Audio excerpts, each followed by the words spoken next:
Bienvenue à toutes et à tous à cette session d'information sur Héritage Télévision. Place à présent au sommaire, l'insécurité dans l'est de la République démocratique du Congo. 8 civils ont été tués mardi à l'ouest de Oicha, au nord Kivu. Il s'agit des membres d'une église, dont le village de Vushika. Comment se protéger contre le choléra qui frappe la province du Haut-Katanga?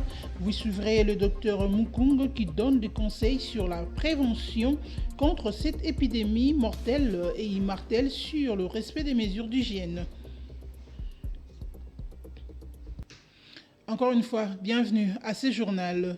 8 civils ont été tués dans la journée du mardi 30 janvier 2024 par les ADF au village Vushika, près des Baeti, à l'ouest de Oicha, chef-lieu du territoire de Beni. En croire Nicolas Kambale Kikuku, bourgmestre de la commune rurale d'Oicha, 8 corps sont déjà à la morgue de l'hôpital général de référence d'Oicha. La plupart de victimes ont été surpris en train de prier dans une église. D'autres sources parlent de nombreuses personnes prises en otage, parmi lesquelles les pasteurs de cette église et sa femme. L'autorité communale rassure néanmoins que l'armée est en train d'organiser une traque des assaillants auteurs de cette tuerie. Nicolas Kambale Kikuku a été joint au téléphone par Roger Kakulirai. C'est l'église des frères vers Baïti, un village qu'on appelle Vocheka. D'ailleurs, là, je suis avec un des pasteurs des frères à Christ qui veulent se rendre dans ce lieu-là pour vérifier, puisqu'il y a quelques corps qu'on a ramenés de Vocheka jusqu'à Wicha, ici à la morgue. Le bilan, normalement, on est en train de nous parler de 8.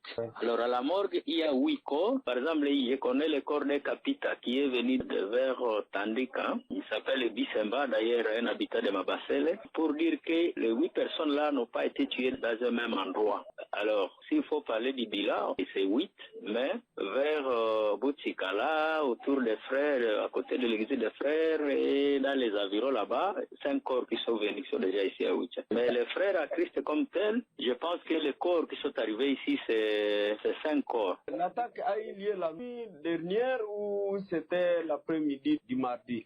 L'église, c'est quand même ce n'est pas la nuit quand même. C'était vers 10 heures, l'heure du culte. Vous avez une idée par rapport au nombre de croyants qui étaient à l'église? Non, je n'ai pas là. Il faut attendre que nous puissions entrer en contact avec quelques responsables de cette église. Mais l'armée, quand même, s'est investie. Oui. Même maintenant, là, après, vous m'avez appelé, j'étais en train de parler avec le commandant, le chargé de renseignement qui est là. Ils sont en train de soupçonner que l'ennemi soit encore dans cette zone et qu'il faut qu'il fasse un travail de ratissage. La non-application de l'ordonnance levant progressivement l'état de siège au Nord Kivu et en Ituri. En effet, dans son ordonnance datant du 12 octobre 2023, le chef de l'État avait appelé à la levée progressive de cette mesure spéciale ayant déjà montré ses limites. Le président de la société civile de Beni, Pépin Kavota, est dans cet extrait choisi pour vous par Roger Kakulirai. Il y a plusieurs ordonnances du chef de l'État, nommant le maire de ville, nommant les athées, nommant, c'est pas les bourgmestres. Toutes ces ordonnances sont restées dans les oubliettes, alors que ces autorités pouvaient travailler, pouvaient, n'est-ce pas, occuper leur poste. Mais on se voit qu'on se trouve dans une situation où le chef de l'État oublie rapidement qu'il lui-même avait proclamé. Il est certes vrai que dans les provinces du Nord Kivu et de l'Ituri, la situation sécuritaire n'est pas encore rétablie dans la totalité, mais néanmoins, il aurait fallu que les chefs de l'État se prononcent quant à ça. Nous, comme société civile, nous voudrions que ces ordonnances soient mises en application, surtout que nous sommes passés par les élections et d'ici là, les autres provinces auront, n'est-ce pas, leurs assemblées ou organes délibérants. Mais au Nord Kivu et en Ituri, il nous semble que cela ne sera pas possible. C'est maintenant ici l'occasion que les chefs de l'État reviennent à la décision et à levant totalement l'état de siège. Parce que c'est cet état de siège qui laisse à ce que tous ces bourgmestres, maires de la ville ou athées ne puissent pas entrer en fonction. Nous pensons qu'il est temps que les nouveaux qui entrent puissent pas marteler à ce que l'état de siège prenne fin. Parce que c'est le vœu de la population, c'est le vœu de la base. D'ailleurs, il faut noter que les chefs de l'État avaient appelé la table ronde pour étudier la fin, la prolongation de l'état de siège. Et c'est la décision de la table ronde. Tous les participants avaient opté pour la levée pure et simple de l'état de siège. Donc il est temps que l'état de siège prenne fin. Démocratique du Congo, cette fois-ci à Butembo, des dizaines de dépôts de produits vivriers, dont le pomme de terre, sont fermés depuis le mardi 30 janvier. Dans le Nord Kivu, à Butembo, les dépositaires et transporteurs sont en colère. Ils ont entamé ce jour un mouvement de grève pour décrier l'augmentation et la multiplicité de taxes dans leur zone d'approvisionnement dans les territoires des Lubero. Les dépôts qui n'avaient pas encore fermé leurs portes les mardis sur l'avenue Bukavu, qui loge d'importants sites d'entreposage, une dizaine de sacs de produits vivriers étaient constatés, ce qui ne rassure pas les acheteurs qui craignent la rupture de stock. Lutte contre l'insécurité en Mbuji-Mayi, six présumés bandits ont été présentés le mercredi à la gouverneure intérimaire de province. Selon le commissaire provincial de la police nationale congolaise, parmi ces malfrats se trouvent 3 évadés de la prison centrale de Mbuji-Mayi. Ensemble, ils ont opéré il y a quelques jours dans une église de la place où ils ont emporté plusieurs biens de valeur. Reportage de Franck Mbambi. Après s'être évadés de la prison centrale de Mbuji-Mayi il y a quelques jours, ces 3 présumés bandits n'ont pas mis du temps pour reprendre leur sale besogne.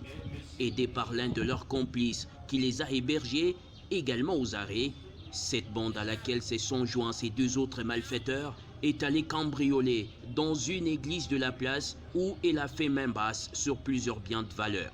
C'est après cette opération que tous les 6 présumés bandits ont été maîtrisés, indique le commissaire provincial de la police au Kasaï oriental, le commissaire divisionnaire adjoint John Chabouine Wamigo.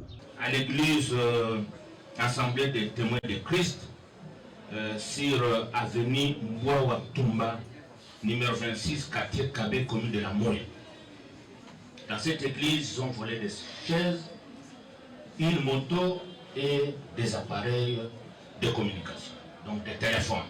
Ce rapt est la résultante d'un travail professionnel qu'abat nuit et jour la PNC, appuyée par l'autorité provinciale. Comblée de joie, la gouverneure intérimaire du Kasaï oriental a jeté de fleurs au patron de la PNC en province et à tous ses collaborateurs pour ce travail qui va contribuer sensiblement à la réduction de la criminalité dans sa juridiction. Julie Kaling à Kabongo a saisi la balle au bon pour exhorter la population massée autour du gouvernorat de province de continuer de collaborer avec la police et d'autres services de sécurité pour plus de tranquillité et de quiétude au Kasaï oriental.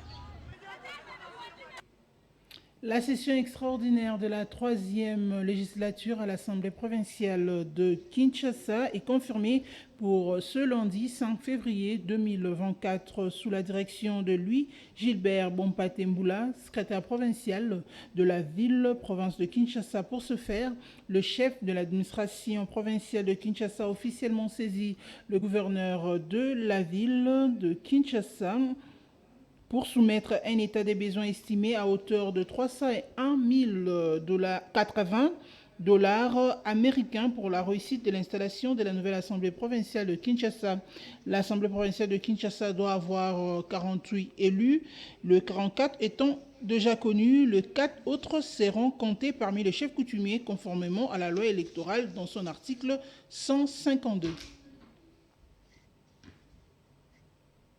De retour aux affaires, Gentini Ngobila annonce la démolition de plusieurs constructions anarchiques sur la voie ferrée à partir de l'aéroport international de Njili. 5 arrêtés ont déjà été signés. Quant à ce, il a annoncé au cours d'une réunion avec les bourgmestres de communes et membres du conseil provincial de sécurité. Suivez. On est venu nous annoncer les arrêtés qui sont pris, 5 arrêtés pour les démolitions, précisément des amis qui habitent les riverains sur la voie ferrée. Parmi les 5 de ces arrêtés, donc première démolition de l'aéroport de Njili jusqu'à vers Tchenké. La deuxième, la fermeture de l'aéroport, du cimetière de Tchenké. Troisième, de Tchenké jusqu'au 12e rue. Troisième arrêté, de 12e rue jusqu'à vers Pakadjouma et puis Kawili. Pour le gouverneur, pour lui, il a déjà signé les arrêtés. Maintenant, on attend les amis du Besseko qui doivent faire leur part aussi pour indemniser les gens qui habitent ici. Parlons santé à présent. L'épidémie de choléra frappe la province du Haut-Katanga. Selon le dernier chiffre du ministre provincial de la Santé, 160 cas de choléra, dont 16 décès, ont été enregistrés. Comment prévenir cette maladie mortelle et contagieuse? Le docteur Moukoum donne quelques mesures de prévention afin de limiter le dégât. Il est au micro de Boniface Munga. Pour la question, je crois que sur le plan clinique, pour ne pas d'abord parler de l'étiologie et pathogénie, sur le plan clinique, vous verrez que le malade va présenter des selles liquides, qu'on appelle la diarrhée, et associées au vomissement, sans fièvre, mais sont des diarrhées et vomissements parfois sans effort. Mais dans les heures qui suivent, il y aura spoliation liquidienne, et le malade va se retrouver dans un tableau de la déshydratation très sévère.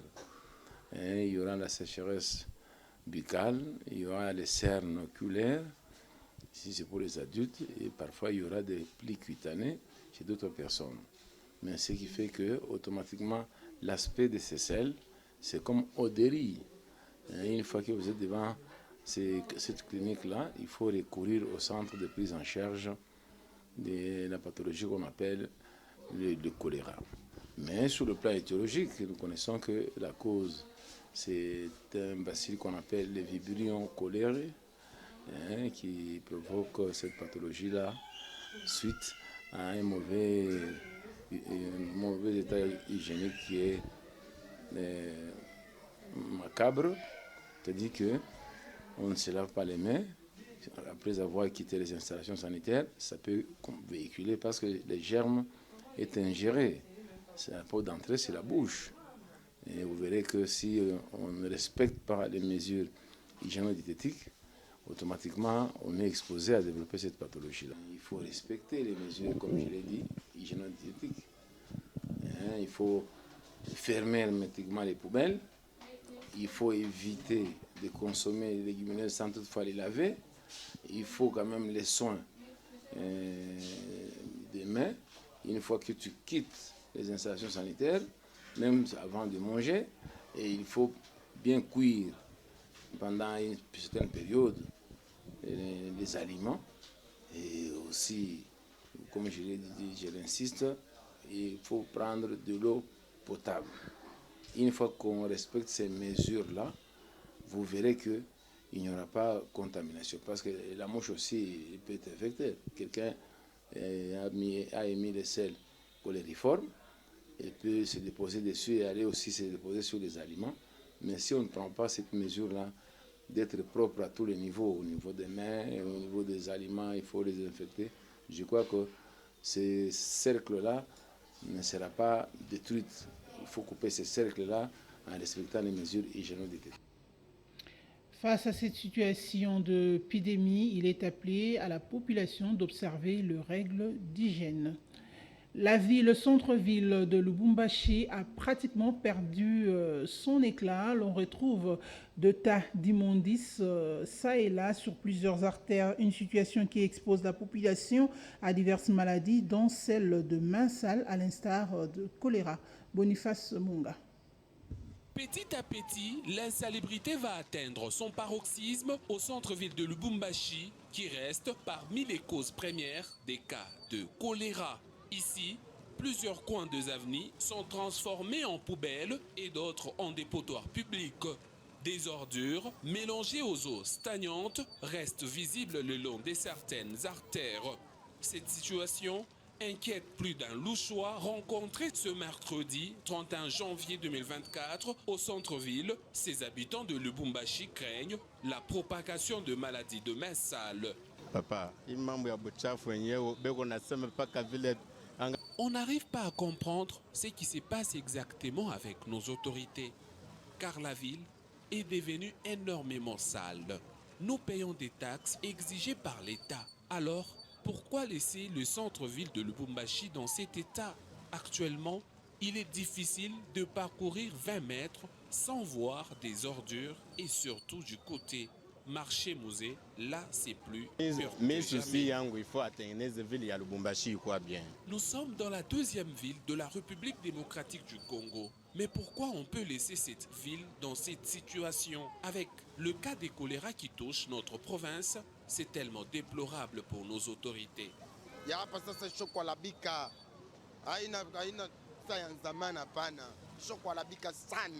La population appelle à l'implication totale des autorités compétentes pour pallier à cette situation et prévenir la propagation du choléra qui touche la province du Haut-Katanga.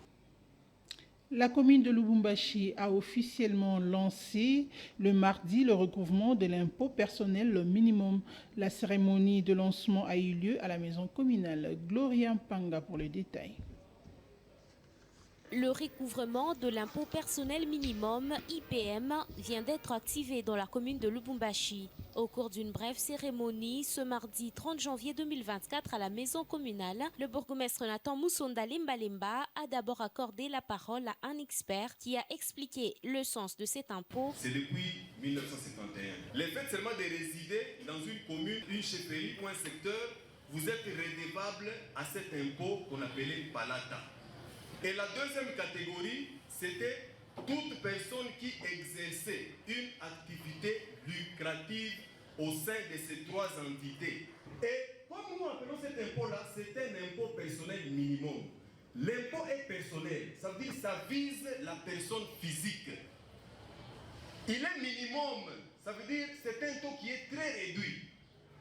Dans son mot de lancement, le bourgmestre de la commune de Lubumbashi a fait savoir que cet impôt est à faible hauteur, pratiquement 1000 francs par ménage et par mois. Mais pour les activités lucratives, une nomenclature sera mise à la disposition des commerçants lors du passage des agents percepteurs. Il faudrait rappeler ici qu'au niveau de la commune, nous n'avons qu'un seul impôt, l'impôt personnel minimum, qui n'avait pas été activé durant toutes ces années. Comme il a dit, depuis la Deuxième République, depuis l'époque de Mobutu, les gens payaient l'impôt, la population a été habituée à ce qu'on appelait Mpalata. Et aujourd'hui, la loi nous reconnaît en tant que commune la collecte de cet impôt personnel minimum qui concerne tout le monde, nous-mêmes et vous et tout celui qui réside dans la commune de Lubumbashi ou qui exerce une activité lucrative.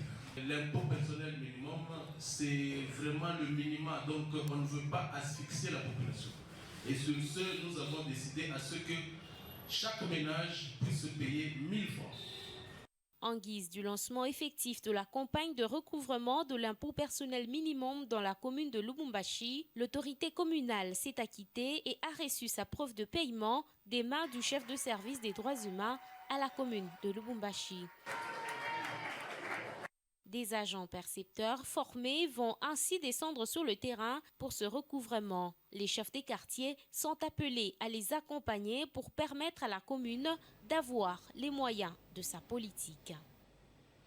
Avant de clore ce journal, le rappel de titre. Insécurité à l'est de la République démocratique du Congo. 8 civils ont été tués mardi à l'ouest de Oicha au nord Kivu. Il s'agit de membres d'une église dans le village Vushika. Comment se protéger contre le choléra qui frappe la province du Haut-Katanga?